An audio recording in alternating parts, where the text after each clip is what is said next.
നമ്മുടെ വിദേശകാര്യ വകുപ്പിൻ്റെ ഒരു വക്താവ് ഈ അടുത്ത സമയത്തൊരു വലിയ പ്രസ്താവന നടത്തി. എല്ലാവരെയും ഞെട്ടിപ്പിക്കുന്ന ഒരു പ്രസ്താവനയാണ്. ഇന്ത്യൻ പാസ്പോർട്ട് എന്ന് പറയുന്നത് ഒരു പൗരത്വം തെളിയിക്കാനുള്ള രേഖയായിട്ട് അംഗീകരിക്കില്ല, അതൊരു സഞ്ചാരത്തിന് വേണ്ടി മാത്രമുള്ളതാണെന്ന്. അപ്പോൾ ഒരു രഹസ്യനായിട്ടുള്ള ഒരു മനുഷ്യൻ എഴുതി ഡെത്ത് സർട്ടിഫിക്കറ്റ് എന്ന് പറയുന്നത് എന്തായിരിക്കും? അതൊരാൾ മരിച്ചു എന്നുള്ളതിൻ്റെ രേഖയല്ല, അയാൾക്ക് അടുത്ത ലോകത്തേക്ക് പോകാനുള്ള സഞ്ചാരത്തിൻ്റെ രേഖയാണ് എന്ന് പറഞ്ഞു. രസകരമായ കാര്യം, കൊള്ളാം, കേട്ടപ്പോൾ എനിക്കും ഇഷ്ടപ്പെട്ട്. ഇതൊരു സഞ്ചാരത്തിൻ്റെ രേഖ മാത്രമാണോ പാസ്പോർട്ട്? നമ്മുടെ ഒരു ഐഡൻറ്റിറ്റി അല്ലേ നമ്മുടെ പാസ്പോർട്ട് എന്ന് പറയുന്നത്? ഇതിനെതിരെ പറയാൻ ഒരുപാട് ആളുകൾ കാണും. ഇത് വായിക്കുന്ന ചില ബിരുദന്മാർ എഴുതി അയക്കും. പച്ച സംഖ്യകളാണ് അവർ എഴുതി അയക്കും. അത് നരേന്ദ്രമോദി ഭരിക്കുന്ന സ്ഥലത്ത് ഇതൊന്നും നടക്കത്തില്ല. എന്തോ നടക്കാത്തെ? നടക്കുന്ന കാണുന്നല്ലോ. ഇപ്പോൾ കേരളത്തിൽ നിന്നുള്ള ഒരു മുതിർന്ന മാധ്യമപ്രവർത്തകൻ, ഒരു വന്യവയോധികനായ മനുഷ്യൻ, അദ്ദേഹം ശ്രീ രാജഗോപാൽ, അദ്ദേഹം ദ ടെലിഗ്രാഫ് എന്ന് പറയുന്ന അതിപ്രശസ്തമായ പത്രത്തിൻ്റെ മുൻ എഡിറ്ററായിരുന്നു. അദ്ദേഹം മാധ്യമ രംഗത്ത് ഏതാണ്ട് 30-40 വർഷം മാധ്യമരംഗത്ത് അത്രത്തോളം ജ്വലിച്ചു നിന്ന ഒരു മനുഷ്യനാണ്. ശ്രീ രാജഗോപാലിൻ്റെ മകള് അമേരിക്കയിലാണ്. അവിടെ അമേരിക്കയിൽ അതിൻ്റെ വിവാഹമായിരുന്നു കഴിഞ്ഞ മാസം. അദ്ദേഹത്തിൻ്റെ പാസ്പോർട്ട് പുതുക്കി കിട്ടാഞ്ഞ ഒറ്റ കാരണം കൊണ്ട് അദ്ദേഹത്തിൻ്റെ മകളുടെ വിവാഹത്തിൽ പങ്കെടുക്കാൻ പറ്റിയില്ല. അതെന്ത് സങ്കടമുണ്ടാക്കുന്ന കാര്യമാണെന്ന് ആലോചിച്ച് നോക്കിയുള്ളൂ. വളരെ വിഷമമുണ്ടാക്കുന്ന കാര്യമല്ലേ? ഇവിടെ ഈ രാഷ്ട്രീയം കളിച്ചും ആളുകളോട് വൈരാഗ്യം കാണിച്ചും ഒക്കെ ഇതേപോലെ ആളുകളെ ഉപദ്രവിക്കുക എന്ന് പറയുന്നത് ഒരു ഗവൺമെൻറ്റിന് ഭൂഷണമാണോ? അല്ല. അദ്ദേഹത്തിൻ്റെ പാസ്പോർട്ട് പുതുക്കി കൊടുക്കാത്തതിൻ്റെ കാരണം അദ്ദേഹം BJPക്കും കേന്ദ്ര ഗവൺമെൻറ്റിനും എതിരെ നിരന്തരമായ വിമർശനങ്ങൾ ഉന്നയിച്ചിരുന്ന ആളാണ്. അദ്ദേഹത്തിൻ്റെ ലേഖനങ്ങളിലൂടെയും അദ്ദേഹത്തിൻ്റെ മാധ്യമ പ്രവർത്തനത്തിലൂടെയും അദ്ദേഹം മാധ്യമധർമ്മം നടത്തി എന്നുള്ള ഒരൊറ്റ കാരണം കൊണ്ടാണ് അത് പറ്റാതെ പോകുന്നത്. BJP ഈ കണക്കിന് BJPയുടെ മെമ്പർഷിപ്പ് ഉണ്ടെങ്കിലുണ്ടല്ലോ പൗരത്വം കിട്ടും. ഒരുപാട് പേര് എനിക്ക് എഴുതി അയച്ചിട്ടുണ്ട്. ശരിയായിരിക്കാം. അപ്പോൾ ഇതെന്താ ഇതിങ്ങനെ പറയാൻ കാരണം? ഇത് പെട്ടെന്ന് ഇങ്ങനെ അബദ്ധത്തിൽ പറഞ്ഞൊന്നുമല്ല. അപ്പോൾ വോട്ടേഴ്സ് ലിസ്റ്റിൽ പേരുണ്ടോ ഇല്ലയോ, ഇത് ഇദ്ദേഹത്തിന് എന്താ കൊടുക്കാത്തത്? പൗരത്വം പുതുക്കി കൊടുക്കാത്ത, അദ്ദേഹത്തിൻ്റെ പാസ്പോർട്ട് പുതുക്കി കൊടുക്കാത്തതിൻ്റെ കാരണം SIR കഴിഞ്ഞതിന് ശേഷം അദ്ദേഹത്തിൻ്റെ പേര് വോട്ടേഴ്സ് ലിസ്റ്റില്ല പോലും.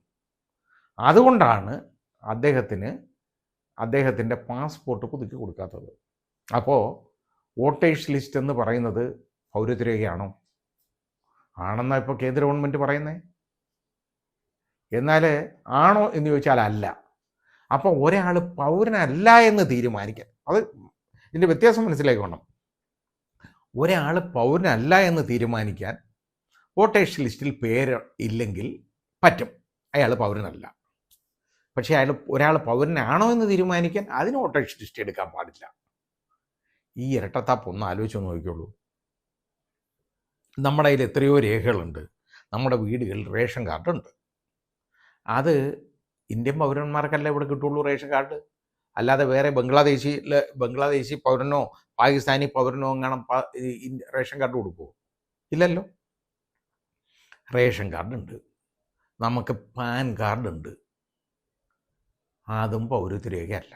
പാസ്പോർട്ടുണ്ട്, ഇപ്പോൾ അത് പറയുന്നത് അത് പൗരത്വരേഖയല്ല. പിന്നെ ഇലക്ട്രൽ കാർഡുണ്ട്. ഇലക്ട്രൽ കാർഡ് എന്ന് പറയുന്നത് വോട്ട് ചെയ്യാൻ മാത്രമുള്ളതാണ്. അത് വോട്ടേഴ്സ് ലിസ്റ്റിൽ പേരുണ്ടെങ്കിലേ കൊടുക്കുള്ളൂ. അപ്പോൾ വോട്ടേഴ്സ് ലിസ്റ്റിൽ പേരുണ്ടോ ഇല്ലയോ എന്നുള്ളത് പൗരത്വം നിർണ്ണയിക്കാനുള്ള ഏറ്റവും വലിയൊരു ഉപാധിയായിട്ട് അവർ മാറ്റിയല്ലോ.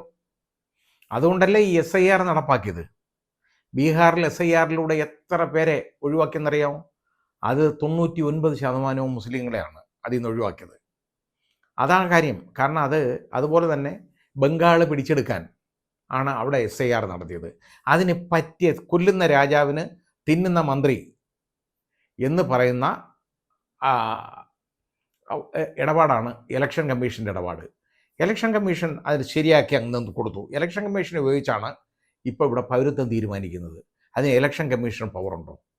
ഇലക്ഷൻ കമ്മീഷന് ഒരിക്കലും പവറില്ല ഒരാളുടെ പൗരത്വം തീരുമാനിക്കാൻ.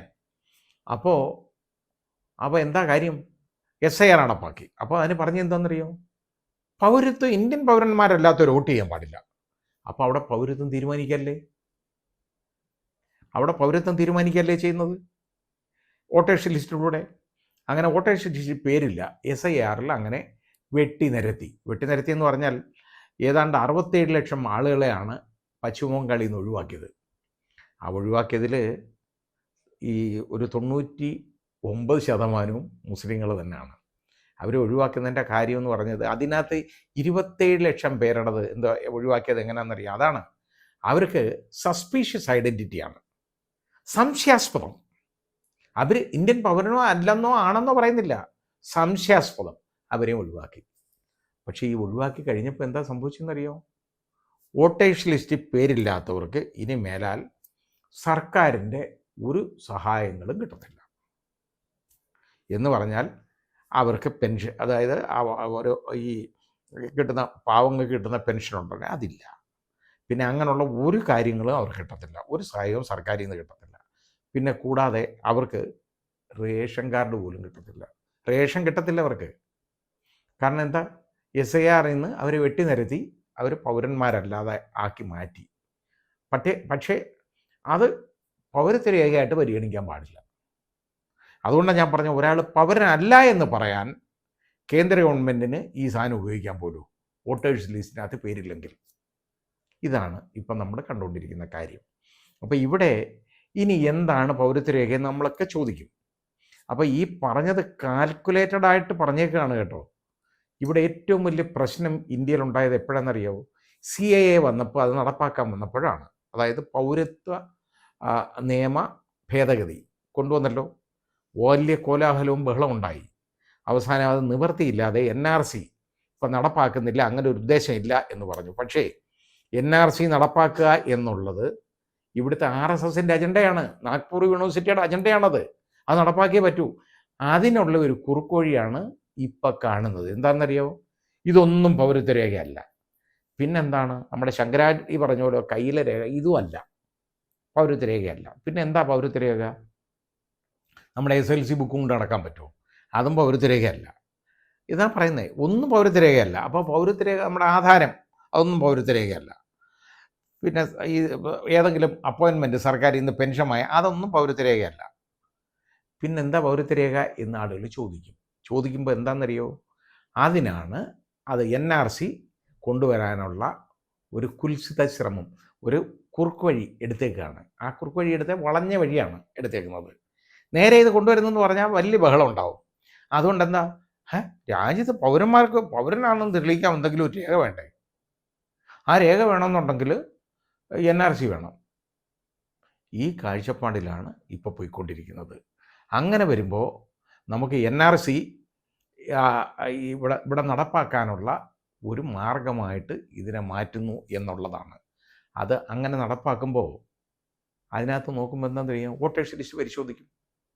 അപ്പോൾ ഈ വോട്ടേഴ്സ് ലിസ്റ്റിൽ പേരില്ല, പേരില്ലെങ്കിൽ ഇയാൾ പൗരനല്ല, അങ്ങനെ തീരുമാനം എടുക്കാൻ എളുപ്പമുണ്ടല്ലോ. ഈ രീതി പൊയ്ക്കൊണ്ടിരിക്കുകയാണ്. ഇത് ഉദ്ദേശിച്ചേക്കുന്നത് അതായത് യഥാർത്ഥത്തിൽ ഇന്ത്യയിലെ മുസ്ലിങ്ങളെ ഉദ്ദേശിച്ച് ചെയ്തേക്കുന്ന പണിയാണ്. അതിനകത്ത് അല്ലാത്ത ആളുകളും പാവങ്ങളും പെട്ടുപോകുന്നുണ്ട്. ഇവിടുത്തെ ഹിന്ദു സഹോദരങ്ങളും ഇതിൽ പെട്ടുപോകും, ക്രിസ്ത്യൻ സഹോദരങ്ങളും ഒക്കെ ഇതിൽ പെട്ടുപോകും. കഷ്ടമാണ് ഈ ചെയ്യുന്നത്, വിവരമില്ലാതെ ചെയ്യുന്ന കാര്യങ്ങളാണ്. ഇത് ചെറുക്കപ്പെടേണ്ടതും വെറുക്കപ്പെടേണ്ടതുമാണ്.